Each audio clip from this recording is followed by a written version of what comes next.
morning, everybody. Welcome back to another week of my vlog. Today I had the day off, so I'm going to take you on a very special road trip. So just follow me. And there are my beautiful boys. I love this picture. It was taken at our wedding almost 5 years ago. It's hard to imagine that both of those boys now are way taller than me. So I'm going to take you to two locations today that I find very, very special. I hope you enjoyed the trip. We're all going on a car trip. Ooh, it's busy. Ooh. So after I put out the Taylor Swift vlog, I was actually quite astounded that this 1 minute little segment that I put in about my coming out 13 years ago struck a chord with a few of you, and I thought that's amazing, considering that's not what the vlog was going to be about at all. So I thought I'd take you to this place and tell you a little bit about my coming out story. Now this park bench and this tree hold quite a bit of significance for me on the day that I came out. I used to come to this park weekly while my son was in his specialist appointments, and I had to just kill about an hour. So I'd come here, contemplate life. So before I came out, I was married, had been married for 11 years at the time. I had two beautiful boys who would have been around about 2 and 4, I think, somewhere around that age. And for many, many years, I had wondered whether my life was meant to be different. I don't know how else to explain it.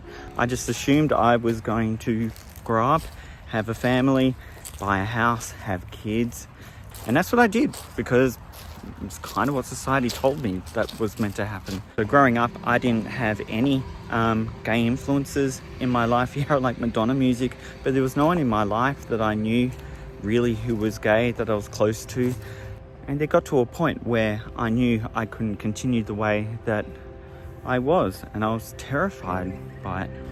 Of course, at the time, I didn't want it to be that way because I was in a loving relationship.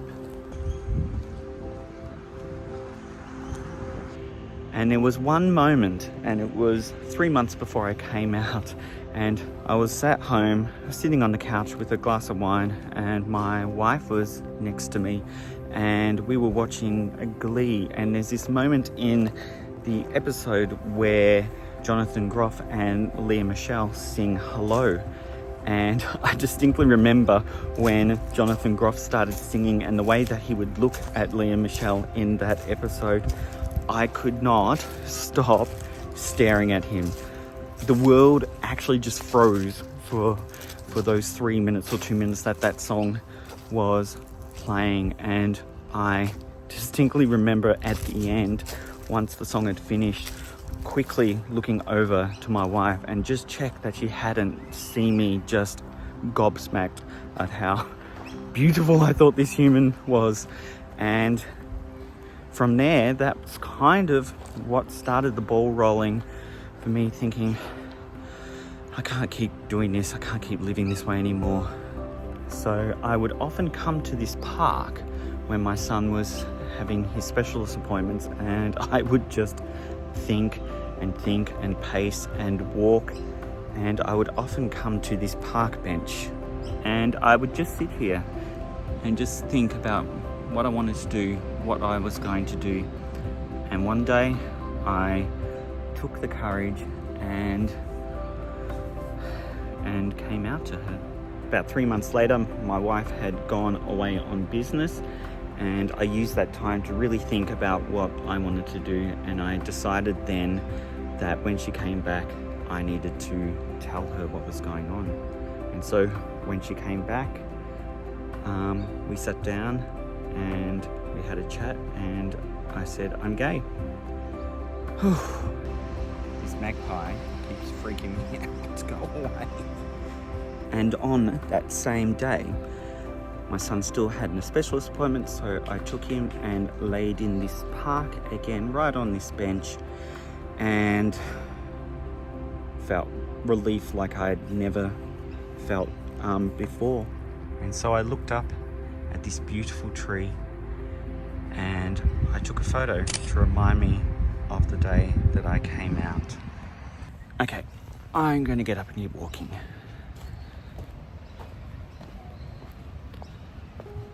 So on that actual day, I was really, really lucky and fortunate that my wife at the time was actually a really nice person and still is a really nice person and didn't just kick me out in the street. But I did need to find a home to move to eventually, and that took a couple of months. I didn't have a job that earned enough money to buy my own place or even rent my own place, and so I had to share house, which I hadn't done since I was 19 years old, which was a big shock and a big step. The most beautiful person I moved in with is still a really close friend of mine and Chris's, which is wonderful. But it didn't take long, and just by chance, a couple of months later, I received a phone call from the school that I teach at now, looking for a vocal coach, and I was recommended. And I went for a small interview, I got the job, I started work, and I was able to rent my own place about 6 months after coming out. And what was awesome about having my own place is that I could have my own kids with me finally, because I couldn't have them at the share house that I had. So we were able to start building up a routine for them, which we have stuck to even to this day, which works wonderful. I certainly felt very guilty for quite a few years after coming out, as if I had ruined people's lives around me. I didn't feel very good at all. But time does heal. And the rest is kind of history. Many years later, on a trip to New York, I got the chance to see Jonathan Groff perform in Little Shop of Horrors, and Chris and I went to the stage door afterwards because I wanted to get my playbill signed. And as he was signing my playbill, I said to him, "You changed my life." And I swear he must have thought I was the weirdest person ever, but he did. I put it all to him. Thank you. Hi, how are you? Good, thank you for changing my life. Oh. And now I want to take you to a second location.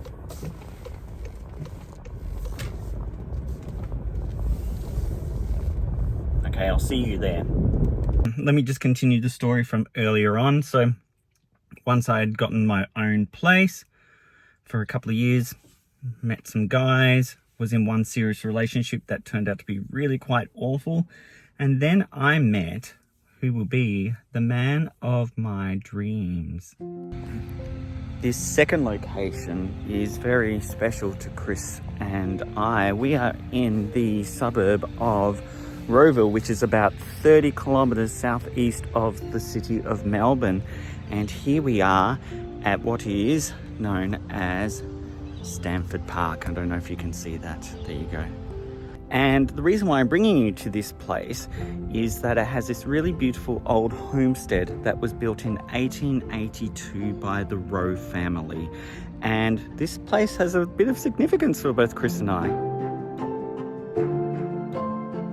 So this place is quite special for both Chris and I because this is where I proposed to him 8 years ago this week.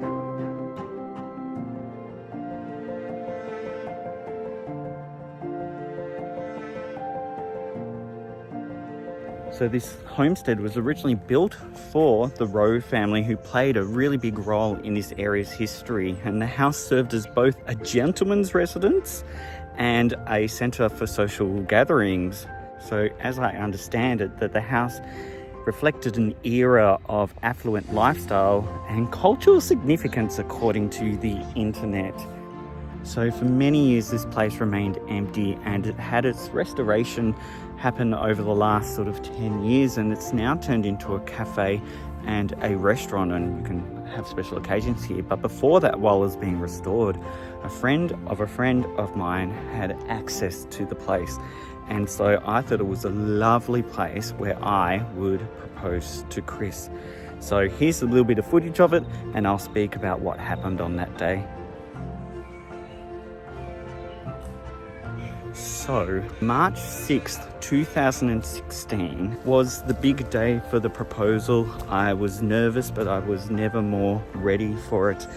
And so I had planned for my friend to pick Chris up from our place and bring him here. And once Chris arrived here, he was greeted by some friends of ours who sung him a song called Chris the Telstra Boy, which is a take on Kristen Chenoweth's Taylor the Latte Boy. So today at 8:11, I decided I should meet him. I decided I should meet him in a proper fun way. So today at 8:11, when he smiled and said, "How are you?" I said, "Fine, and my name's Greg." And he softly answered, "Hey." And I said, "My name is Greg, and thank you for the extra fun." And he said his name was Chris, which provides the inspiration for this poem.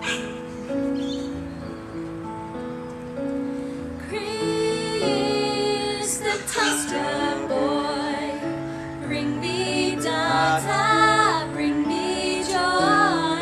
Oh, Chris the Telstra Boy, I love him, I love him, I love him. And after that, they walked him around the corner to where I was standing under this beautiful big tree filled with ribbons that we had tied up earlier.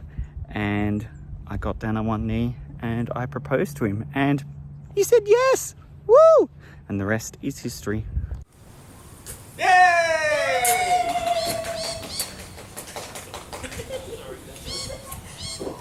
Was that a yes? That was a yes.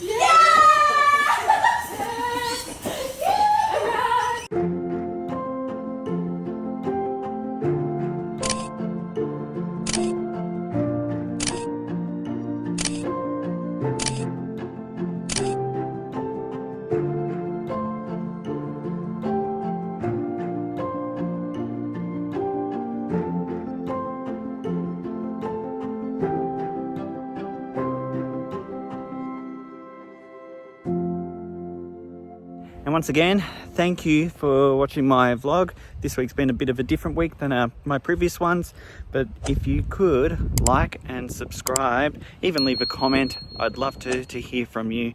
And until next week, see you then. Bye.